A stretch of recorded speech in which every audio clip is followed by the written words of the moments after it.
අද මම අරන් ආවේ රසම රස චොක්ලට් ලාවා කේක් හදාගන්න විදිය. ලාවා කේක් වල රස ගැන නම් මම ආයේ කියන්න දෙයක් නෑ. ඔයාලා හොඳටම දන්නවා. ඉතින් වෙනදට කඩෙන් අරගන්න ලාවා කේක් එක වගේම ඊටත් වඩා රසට ගෙදරම අපි ලාවා කේක් හදාගමු. වැඩි කතා ඕනේ නෑ. අපි බලමු කොහොමද හදන්නේ කියලා.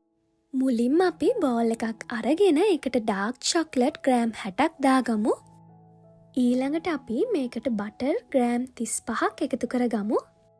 ඊළඟට හොඳට නටන උණු වතුර ටිකක් භාජනයකට දාගෙන අපි මේ චොක්ලට් සහ බටර් ටික දිය කරගන්න යන්නේ. විනාඩි කිහිපයක් යද්දී මේ චොක්ලට් සහ බටර් ටික මේ වගේ හොඳට දිය වෙනවා. දැන් මේ දිය කරගත්තු චොක්ලට් ටික අපි හොඳට නිවා ගන්න ඕනේ. ඒ අතරතුරේ අපි ලාවා කේක් හදාගන්න මෝල්ඩ් එක ලෑස්ති කරගමු. අද මම මේ දීලා තියෙන්නේ ලාවා කේක් දෙකක් හදාගන්න පුළුවන් අවශ්‍ය ප්‍රමාණයයි. මේ දාන දේවල්ම වැඩි කරගෙන ඔයාලට වැඩි ප්‍රමාණයක් හදාගන්න පුළුවන්. මුලින්ම අපි මේ කප් එකේ බටර් හොඳට ගාගමු හැම පැත්තටම යන විදියට. ඔයාලට මේ වගේ oven එකට දාන්න පුළුවන් වීදුරු භාජන වෙනුවට ඇලුමිනියම් ෆොයිල් උනත් පාවිච්චි කරන්න පුළුවන්. ඊළඟට අපි මේ කප්ස් වලට පාන් පිටි ටිකක් එහා ගමු. වටේටම හොඳට ගෑවෙන්න පාන් පිටි දාගත්තට පස්සේ අපි වැඩි ටික අයින් කරගමු.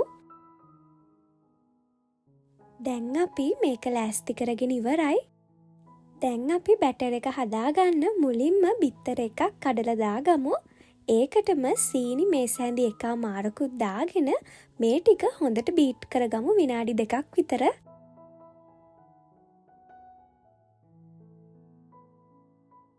හොඳටම මේක බීට් වුණාට පස්සේ මෙන්න මේ වගේ ලා පාටක් වෙනවා මේ මිශ්‍රණය.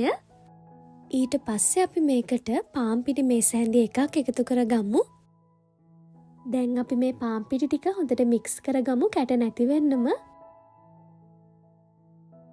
ඊළඟට අපි චොක්ලට් සහ බටර් මිශ්‍රණය මේකට දාගමු. ටික ටික දාගෙන හොඳට මික්ස් කරගමු.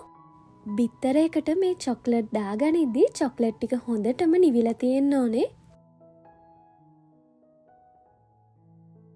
මේත් එක්කම ඔයාලට ලුණු ස්වල්පයක් එකතු කරගන්න පුළුවන්. ඔයාලා ගත්තේ බටර් එක අන්සෝල්ටඩ් බටර් නම් විතරක් ලුණු එකතු කරගන්න. මෙන්න මේ වගේ මිශ්‍රණයක් තමයි අවසානයේට තියෙන්නේ. දැන් අපි කලින් ලෑස්ති කරගත්තු කප් වලට මේ බැටර් එක දාගමු. මේ වෙලාවේද නම් මේ බැටර් එක දැක්කහම නිකන් කන්න උනත් හිතෙනවා ඒ තරම්ම සුවඳක් තමයි තියෙන්නේ. දැන් ඊළඟට අපි මේක බේක් කරගන්න ඕනේ සෙල්සියස් අංශක 200ට oven එක ප්‍රීහීට් කරගෙන විනාඩි 10ක් විතර තමයි අපි මේක බේක් කරගන්න ඕනේ. අඩු කාලයක් වැඩි උෂ්ණත්වයක බේක් කරගන්න නිසා තමයි මේ කේක් එකේ මැද ලාවා ගතියට තිවිලා වටේ හොඳට හැදිලා තියෙන්නේ.